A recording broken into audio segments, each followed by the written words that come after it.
So one thing that I get asked a lot from people that watch the Interceptors or fans at the show, whatever, is the ambulance chase, North Yorkshire ambulance chase. And I don't know why, but for some reason it's resonated, been stuck in people's minds for a long time about this. Me and baby Ben, my oppo, if you're watching Ben, were at a bump in Ilkley, something and nothing, 2 cars RTC.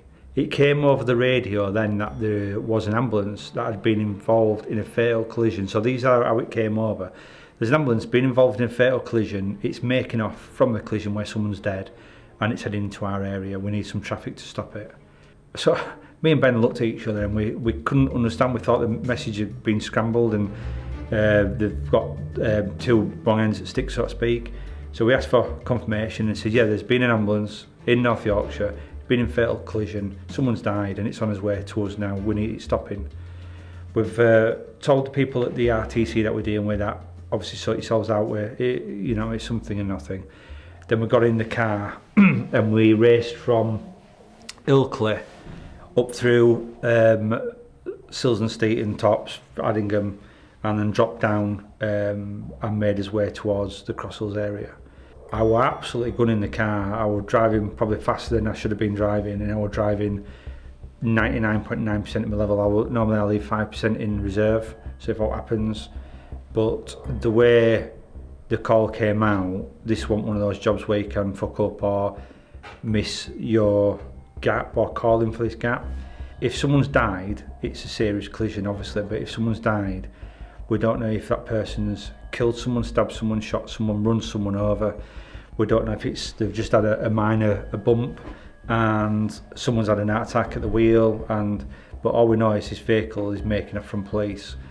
So there, North Yorkshire are already pursuing it. Run his way down through Kringles in towards Stilsden Village, and me and Ben start having a discussion about tactical contact. So in regards to the tactical contact and the police, it's not really ever taught, and it's not really something you really ever, you do it, but you've got to weigh out how you're going to do it and what you're going to do. So if someone's got no insurance and they're just failing to stop at 50 miles an hour, you're not going to make tactical contact on a £50,000 traffic car on a £200 bag of shit with no insurance. So we've got to go through the conversation of tactical contact. So I remember speaking to Ben and saying, look, this car's killed someone. It's on its way into our area. It's on its way to, I think it was Friday night about 4 o'clock, 4:30. It's on its way into Keighley area about that time.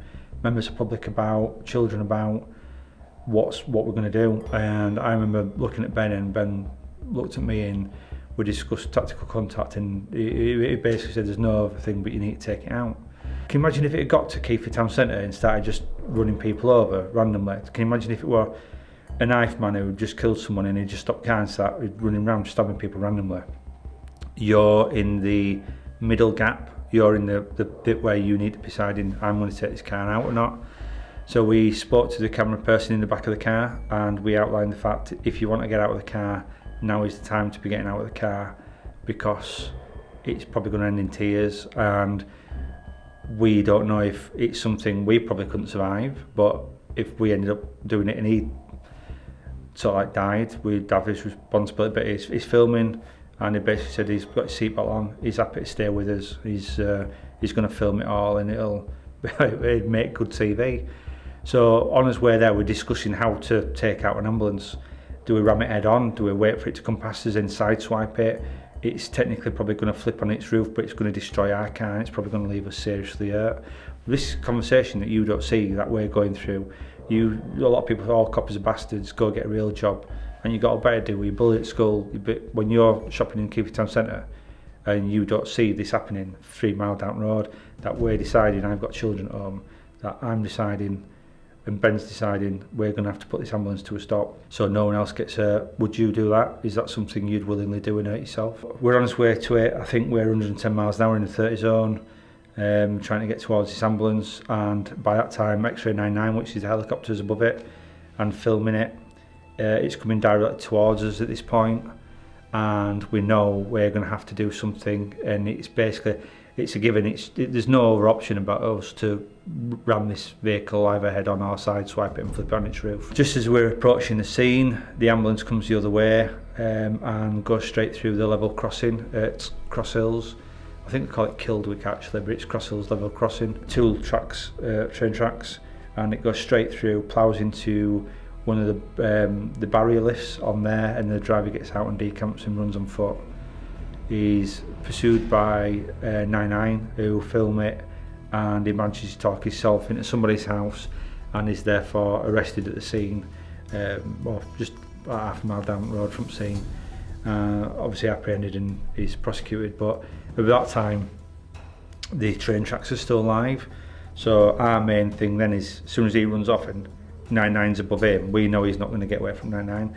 Our job is then, if we've got a duty of care, to protect all members of the public. It's a bizarre thought when it crashed into the train track. We're there at the train tracks, it's crashed into barrier, and they shout up, you need to get back, there's a train due any minute. And I don't know if you know the crossing, that's not a train track where trains come past at 10 miles an hour. That's where they come back at 70 to 100 miles an hour, and it comes past, and it's directly on the train line. The train's going to hit it, it's going to derail, and whoever's on the train's probably going to be killed instantly. We're there at the time, and they start up, the train's coming. Luckily, well, the train in the opposite track, and if you watch the footage, the train comes past at 100 miles an hour. Eventually the train does put its brakes and slows further down the track, and I think the driver of that train highlights to the control unit and BTP that obviously there's the blockage on the track and all trains are stopped. But if you watch the footage, the train comes past the ambulance. I think the train misses the ambulance probably about 3 to 5 inches. Its back quarter. That could have just derailed the train. If it had done that, it'd have just been bedlam everywhere. It'd have been a massive fatal incident. Just look up the tracks, which you probably have done. There's a train probably 300 metres away. If that train hadn't been made aware of what it is, it could have obviously collided, which would lead to multiple fatalities. It's a bizarre concept. These are the jobs that you just see on TV. It's just like something that's not actually happening at the time when you're dealing with it. Luckily, no one else were injured. It were a decommissioned ambulance. But have you ever had that conversation when you're dealing with someone and you're thinking like, Bobby's around world, will firefighters, but you know, it's my life or it's their life. And at the time, we were the people that put ourselves before the danger so you don't have to. We were the people that protect you so you can live your normal lives. And even if we go home injured at that time, we know we've done it because we've stopped someone else being injured. Luckily, I think North Yorkshire dealt with the collision, and I can't remember how the collision worked out, but someone did die at North Yorkshire. But I think the van or the ambulance might have got or done a light tap on someone, and that's got into a wall and someone's died. So I'm not sure if he'll prosecuted for that, but yeah, that's one of the most scariest decisions I've had to make whilst on patrol, because the driver and I were responsible for Ben's life and the cameraman's life, but they both said they were going to be with me and stick with me, and for that I'm always going to be ever grateful. When the ambulance ended up on the track, what was stopping you from just getting in and moving the ambulance off? Because once there's a fatal, I'm going to get my words out here. Once there's a vehicle's been involved in a fatal incident, until you know what sort of fatal that is, you can't have any sort of like contact. So just say, for instance, that ambulance has run somebody over. Well, the person's tissue, his clothes, fibres will be under the ambulance. Just say he's run someone over and they've gone under the tyres. Well, in the grooves of the tyres there might be clothing, tissue, fibres. So if you get in that car and drive that car back, you could lose all that evidence. Everything to do with how that car drives, performance, everything about it needs to stay sterile and neutral. So in theory that ambulance should have had a full lift from an IAB and put down, so you don't just get in the ambulance and drive the ambulance. Now if they said there's no way stopping this train and the train's 20 to 50 seconds away and there was time for you to jump in the ambulance and reverse it off, you probably could have a go at doing it. But then if you get it wrong and you're in the ambulance and the train hits the ambulance, well, you're going to be killed instantly. If you said a train's a minute away, well, are you going to have a go? But because it's been involved in a fatal, it's key evidence. We don't want to go near the vehicle. There's forensics in the vehicle, there'll be forensics under the vehicle or around the vehicle, so that needs to stay sterile at all times. So it needs recovering properly and correctly to achieve best evidence, and that's why once something's involved in a fatal, we'd never move it, we'd never jump in it and drive it until collision investigation and SOCO have been there first. You and Baby Ben made that incident look relatively easy on TV, but what effect did it have on you that you don't see on TV? What you see is a well-oiled machine between me and Baby Ben, and that's how we always work together. What you don't see is what's going on behind closed doors and what's going on in your mind, and it's so bizarre when you've got to make a choice, and it is like a life and death decision. You've got to make that choice. Are you in it? And now he sat outside of me and says, I'm in it, we've got to do it, we've got to stop this ambulance. It's nice to know that person's got your back, and even cameraman, they had your back as well, but we have theirs. That's how it works when we were filming Interceptors. It were a bit of a shock, over the next couple of days. It really shook me to my core. I just think there's things where, people pull knives out on you, people do things, and it's instant, that's there and then. That's, oh, he's got a knife, let's fight, let's do this, let's do that. Or we have a smash, but that's different to the fact of this is premeditated. We are making that decision. We are going through the things in our brain to say, this is what we're going to do and why we're going to do it. We don't have time to instantly react like you do when you're on the street. This is a thought about action, and that's what I think took us both by surprise, knowing what we'd do as a team and we'd do together. And that's why Bobby's literally do any Army, Navy, firefight, all these people that do what they can because they stick together, and it's, if one goes, they all go, so to speak. You see so much, so often, you become sort of like immune to the issues and things you've got to make. I remember like Ben jumping in a river once to get a shipbag criminal, and it was straight in. But then if you look at it, imagine yourself walking your dog with your family, and someone falls in the river, and you, I'm not going to go in there, and I might drown, and you have all these things to think of. And I'm not saying you do it through stupidity, because everything you do is risk assessed and done, but you just do stuff so many times, it just becomes norm to you. You might have gone in river so many times, you might have jumped off whatever so many times, you might have so many foot chases, you have so many smashes. So everything that you do, it's not calculated, but it just comes with part of the job. And unless you've been in that point where, unless you've been in a uniform, you can't understand what it's like to be in a uniform. Unless you've been in a traffic car, you can't understand what it's like to be in uniform in a traffic car. Then you can't understand what it's like to be in a pursuit in a traffic car in uniform.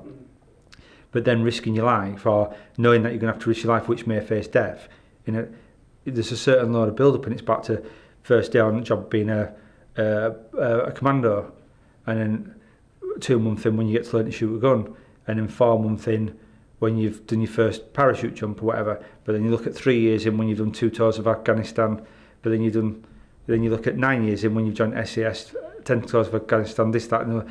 And it's just one of those things where you just become a bit desensitised to everything that goes on, but you still value life, you still value what's gone on. And there are so many members of the public, like this, the one that I'm going to talk about, the stabbing at living rooms, where members of the public get involved, and you're surprised at what comes out of a member of the public when they get into a situation where they can prove that they're a hero or not. A lot of people do run, but there's a lot of people, members of the public, that do have that switch inside them, that when something happens bad, the switch goes and they step up to plate, and they're there with you, and they won't leave you. If you're injured, they won't leave you. Or if something comes off, there's been so many fights I've been having when I've been single crewed with people, rolling around floor, and cars have stopped, and members of the public, decent members of the public, have got out of the cars, and they've helped me wrestle a burglar or a car thief or something, and they put themselves in harm's way. They didn't have to do that, but they've just done it because it's built into people. So a lot of people say, well, I couldn't have done that. Well, a lot of people could have done that. A lot of people could. A lot of people have got that goodness inside them to say, right, is it right if you could stand in front of someone and think, I'm going to save all these people, but I'll end up getting maybe die myself? Would you do it, or would you not do it? And a lot of people say, well, no, I won't do it, but how do you know that person that's going to be first to get killed is not you and your family? So would you want someone to stand in front of you? So I'm not saying you've got the right to do it, but you've got to sometimes think that we need to look after people. This is why we're human. We need to look after people rather than stop being selfish and living in his own selfish little lives. And the guy who was responsible for it all, what sort of mental state do you think he would have been in? Back to what I said about pursuits, some people just don't give a fuck. Some people just want to make off. Some people just want to do what they can and get away from police. And when they're in that state, they just don't think. So, God knows, but if he's in that state where he's made off from a fatal and he's crashed his car across some train lines and risked people's lives, he'd done hope to get away regardless. So if those train lines hadn't been down and he hadn't crashed where he did, I just don't want to know what had gone on. It's just it'd be too horrible to think what had gone on. Do you have any idea where he actually got the ambulance from and what No, I don't. I don't know if he bought it or he'd stolen it from some sort of like collector. But right, we didn't back it. He had a little motorbike in back and some camping gear and fishing gear. So I think it was more. A lot of people do buy ex-army, ex-ambulance stuff. It was decommissioned. A lot of police cars, ambulances, they're all used for TV, extra work. They might be used by St John's Ambulance. They might be used by all these different things. But I can't think of where they got it. But it was right shit all inside. It wasn't like one kind of place where you want to be injured and get put on a stretcher. Put it that way. You might have caught something. Cool. Spot on. It did look like a shell.